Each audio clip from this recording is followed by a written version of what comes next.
untuk menindaklanjuti hasil rujukan dari rumah sakit sebelumnya, itu tentunya harus ada penetapan terlebih dahulu dari pengadilan, dari majelis hakim, dan penetapan itu sudah dilakukan per tanggal 22 Desember, jadi hari ini, untuk dilakukan observasi lanjutan oleh rumah sakit Bintaro ini, tentunya mengacu kepada hasil penetapan daripada majelis hakim. Itu. Tadi datang ke rumah sakit jam berapa?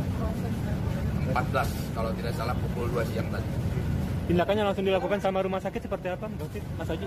Observasi lanjutan, artinya kan rumah sakit saat ini menindaklanjuti hasil pemeriksaan yang telah dilakukan sebelumnya oleh rumah sakit RSUD Derajat di Serang, Banten. Ya tentunya mereka mengacu kepada hasil pemeriksaan tersebut, di mana Niki saat ini memang sedang mengalami sakit namanya kista tulang, tetapi bukan kista tumor ya.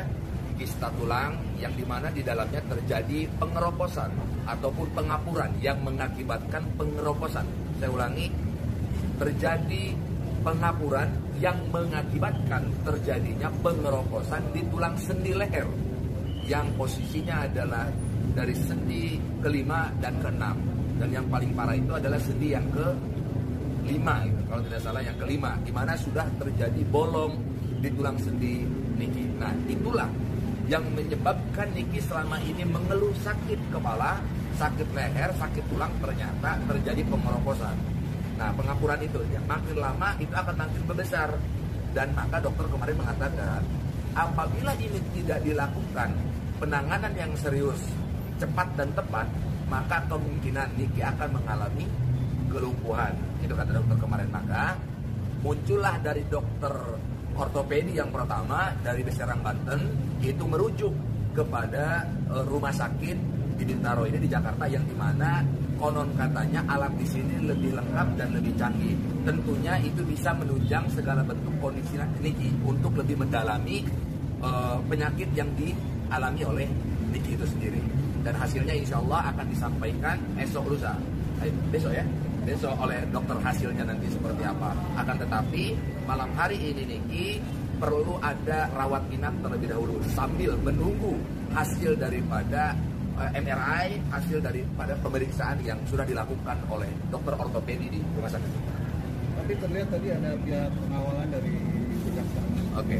Itu kan aturan SOP, di mana penetapan majelis hakim menetapkan untuk dilakukan pengawalan oleh jaksa penuntut umum dan aparat penegak hukum, dan yaitu keamanannya dari kepolisian, pengawalan dari jaksa penuntut umum. Itu adalah SOP, standar operationnya seperti itu aturannya. Apakah mereka akan juga meminta? Nah, kurang tahu ya, pastilah mereka mungkin akan nginep di hotel atau di mana, kan nggak tahu juga kita. Monggo aja ditanya sana dong. Gitu. Yang pasti mereka punya kewajiban untuk menjaga. Gitu ya, kewajibannya mereka menjaga, bukan untuk main ya di sini gitu. Karena untuk menjaga orang yang sakit gitu. Jangan sampai terjadi apa-apa sama Niki. Karena bagaimanapun Niki saat ini masih dalam perlindungan hukum. Tapi sejauh ini kemarin pas sidang kemarin kan Pak Hakim sudah menegaskan ke jaksa ya untuk memberikan akses untuk pengobatan gitu. Dan tadi sempat ada hambatan lagi kan? Oh nggak ada.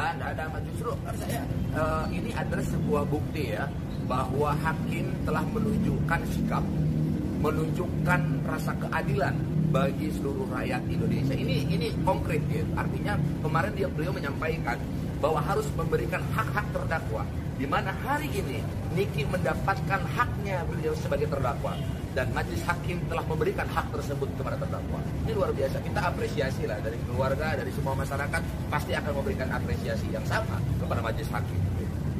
Mungkin ada sedikit ya persepsi-persepsi yang berbeda mungkin kan dari jaksa, sekarang mungkin salah persepsi saja.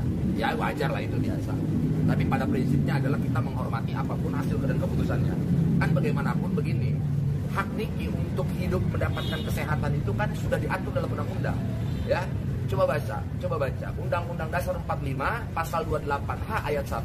Ya, setiap warga negara itu memiliki hak yang sama untuk hidupnya sehat, dan pemerintah harus memfasilitasi tempat untuk mereka hidupnya sehat. Itu undang-undang yang mengatur. Jadi kalau misalkan Niki sekarang atas hasil observasi dari dokter, misalkan Niki memang harus dibantarkan, harus dirawat, jaksa menolak, majelis hakim menolak, ini sudah jelas-jelas mereka melanggar undang-undang.